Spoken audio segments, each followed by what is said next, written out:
I'm Jose the Hutt, and I'm here in the wild alleyway of Kill Tony. Over here are all of the wild comedians looking for a chance to get captured right there on stage. Come on over here, we'll take a look at one of them. Over here, we have the Smokeolopolises. They crowd together and they smoke on one cigarette at a time. They don't actually have a cigarette between them, they borrow one from one of the likes of me. I gave them one earlier. Come on, let's keep on going.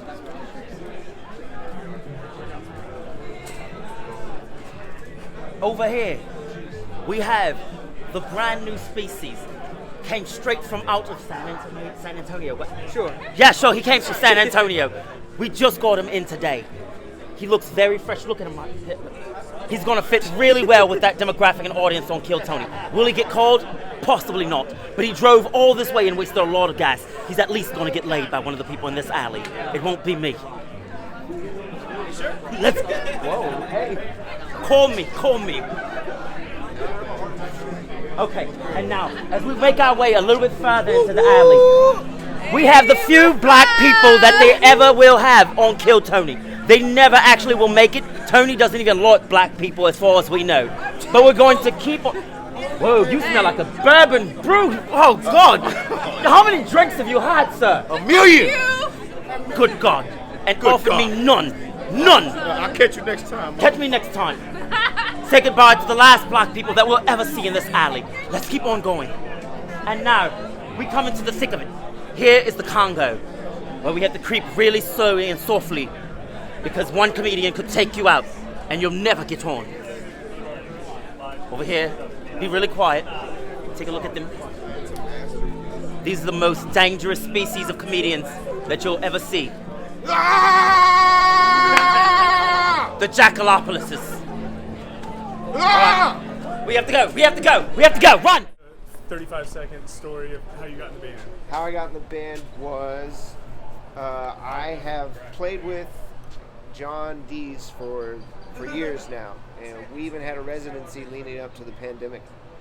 And what I think happened is when Tony came to Austin, his band didn't come with him, so he's like, trying to build the band from scratch. And Rogan's a Gary Clark fan, so Gary kind of linked in with the people from his band, and Tony hired John, and John put the band together. He had Michael Gonzalez on percussion originally, and a bass player and a drummer, and himself. And then a couple weeks into that, the bass player and the drummer got sick, so he hired me and D Madness as subs for that night, but then kept us from then on. Were you a fan of the show beforehand? Did you I'd know? never heard it before. Nice. Yeah. What did you think the first time you saw it? It was wild and fascinating. What's your favorite Kill Tony tradition?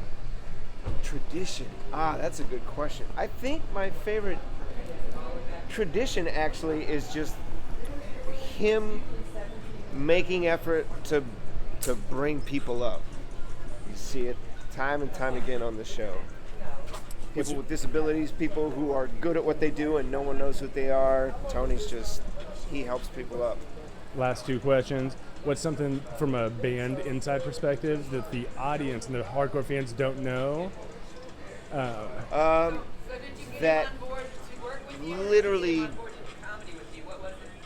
97% of what we do is right off the cuff, right then and there. If we hear a moment in the set that kind of suggests, oh, we should play this song, and we don't know how to play that song, we're learning it on Spotify, on our phones, right before we play it. How do you communicate?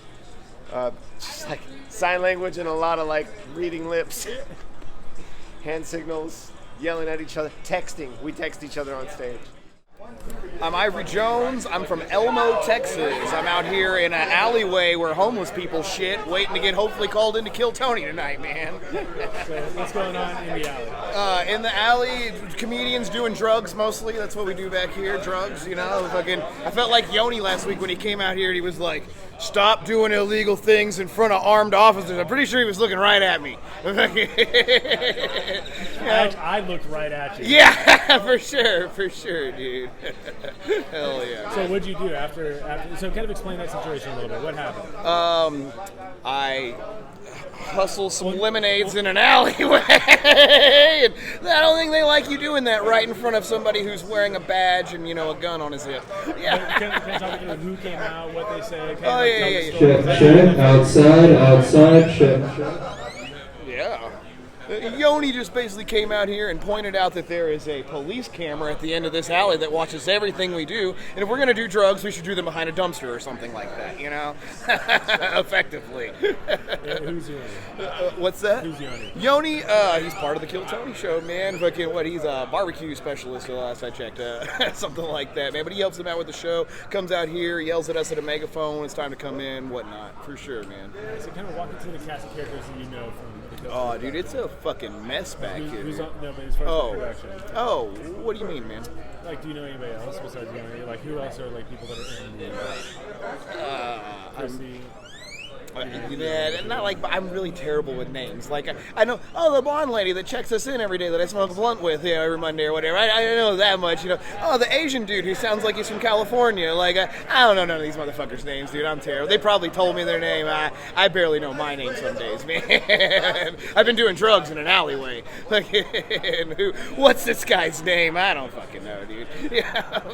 What was your name again? Yeah. You're like the fifth Michael Moore I've met, too, which is really fucking weird. Hell yeah. Hell yeah. It's hard to be quiet. Oh, for sure. It's so hard not to make any noise. Yeah. Which almost makes you laugh harder in a weird way. For sure, dude. For sure. Okay, so walk me through kind of your extracurricular activities, the things that you do. I'm a fucking mess, dude. So I'm the #1 producer of reticulated pythons in the state of Texas. I've got about 400 babies hatching in my incubators right now as we speak. I grow and produce a variety of hot peppers that I make and sell a hot sauce with.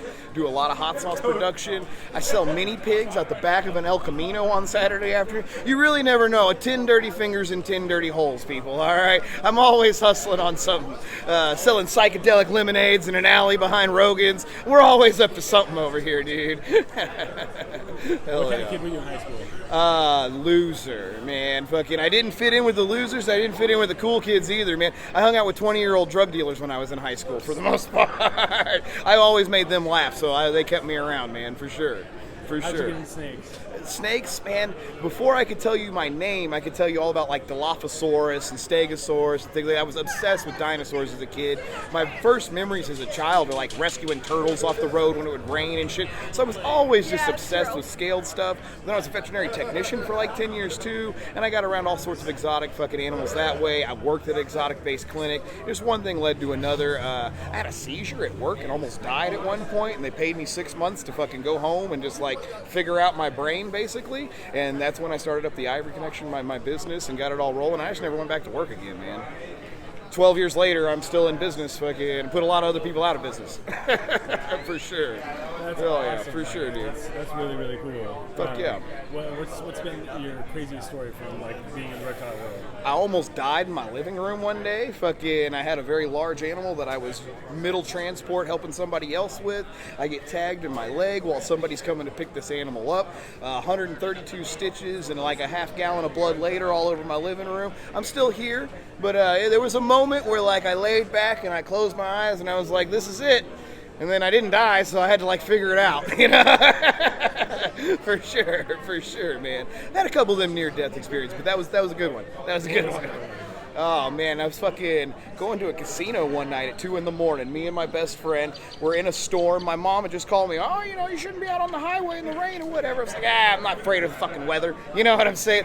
About that time, we hit sleet and hail in the middle of the road, and all I see are brake lights in front of us. I come off the gas as I hit the wall of hail, and we just start doing 360s in a fucking Camaro at this point. I think we made it all the way to 900 before the car hit the median, shot us back out into the highway. There's 18-wheelers coming at us. It was a mess, man. It was a mess. Fucking, I finally got over to the side of the road. My friend didn't talk for an hour. He was like frozen shot. I looked over at him. I was like, we can go to the casino, or we can go back this way through that storm. We just went and gambled all night. So, hell yeah. Almost died, and we'll just go try to win some money. Fuck it. Yeah. What like a nasty girl story? Oh man, I got a bunch of them, man. Fucking, my ex almost murdered me with a large hunting knife. Again, we want to talk about crazy bitches. I got crazy bitches, man. Oh man, like I thought I was doing real good. We used to argue about all kinds of shit, man. I was gonna make us some breakfast one morning. I said, "What would you like in your omelet this morning?" You know, I don't eat omelets. Jesus fucking Christ, man. I said, how would you like me to prep your eggs for you then, dear? I don't know, maybe like scramble me some eggs, put some cheese, some bacon, little jalapeno slices in it. That's a fucking omelet, you dumb bitch. What are you talking about right now? Oh, man, these fucking dumbass Gen Z bitches, man. I don't fuck with them no more, dude. They'll kill you with a large hunting knife if you not watch it out, man. Hell yeah. Hell yeah.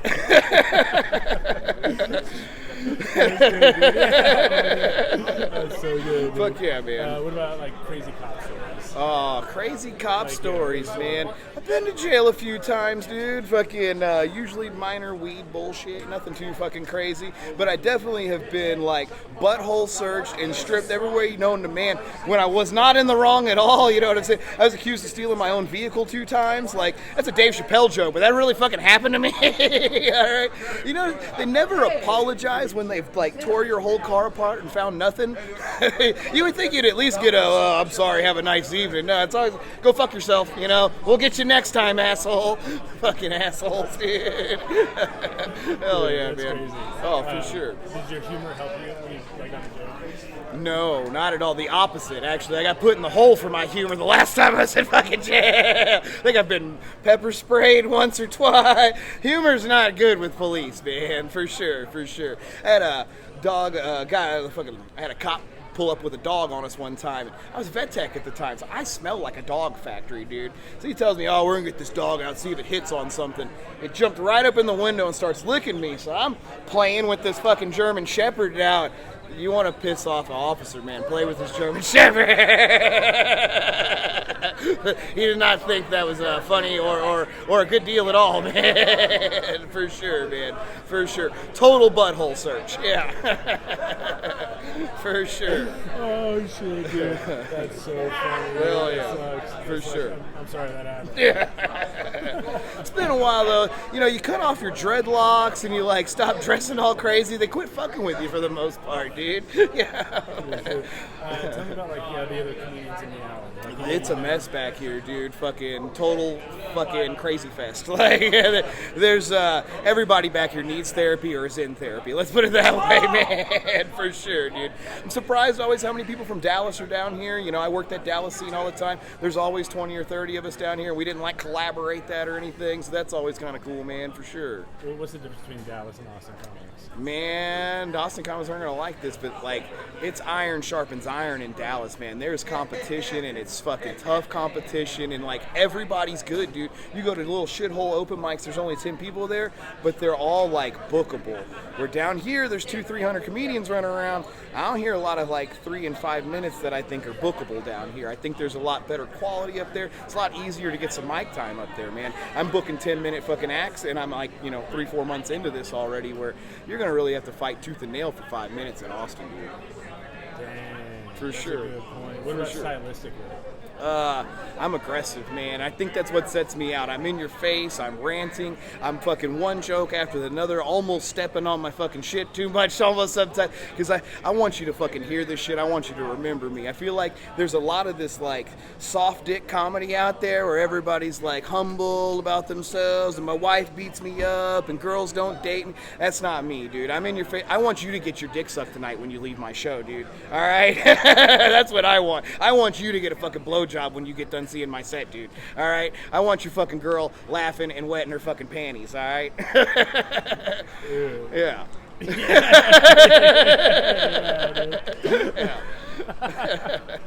That's great.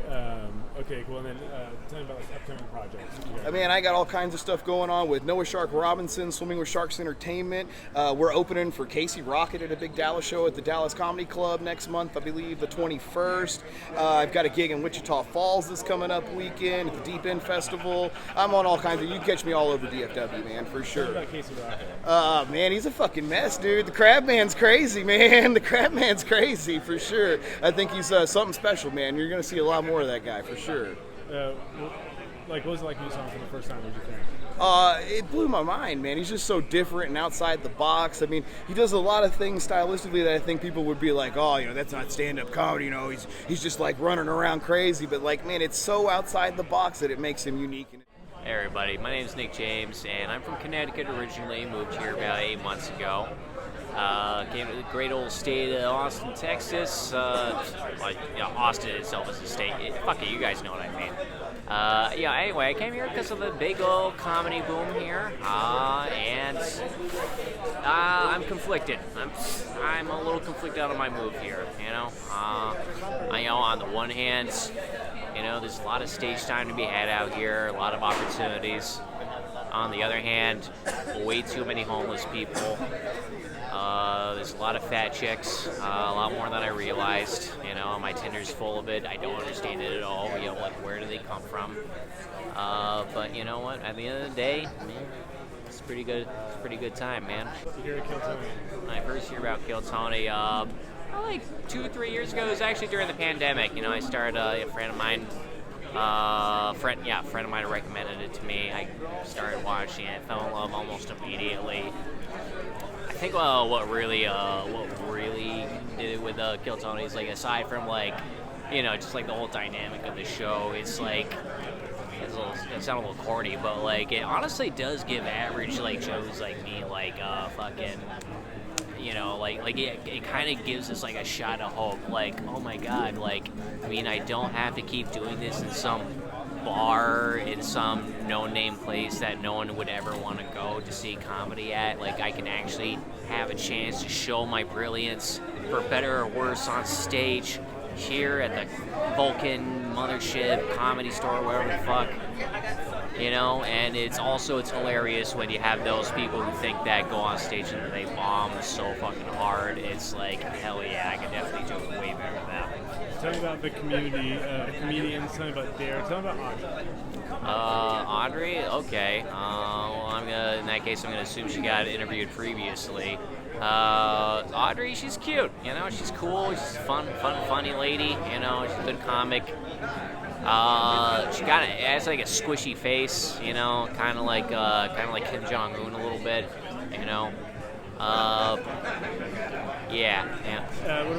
What about Sunny? What? Sunny. Sunny? Yeah. You know Sunny Carlin? No. Sorry. Yeah, no, it's fine. What about Derek? Derek. Derek Dimple? Yeah. Derek.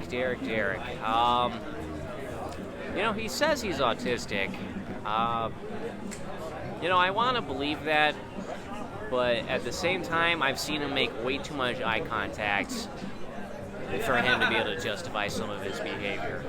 What's the grossest thing you've seen since you've been in Austin? The grossest thing? Grossest thing. Probably not once, but twice I've seen homeless, just cracked out homeless women with no pants on, just shaking their coochies in the wind. Just flashing people on the street, and people just also walking by trying to be as nonchalant about it as possible, and just guys in between, myself included, should I stop and watch, or no, keep going, this is it. What about the scariest thing, sketchiest kind of crime thing you've seen? Sketch? There may or may not be a serial killer in Austin right now. I don't know. It's either that or just 20 dudes just all happen to, at some point or another, get drunk, fall in the lake without their friends calling the cops or anything. And also people just never bothering to follow up on that. And what's even funnier than that is also that people realize that there might be a serial killer, but instead of freaking out about it, they're just joking about it. I literally saw a hat that said Rainy Street serial killer ? On it. Go for $20 on Etsy.com. And this is a week after I heard about this rumor, so I'm people in Austin really don't give a fuck, do they?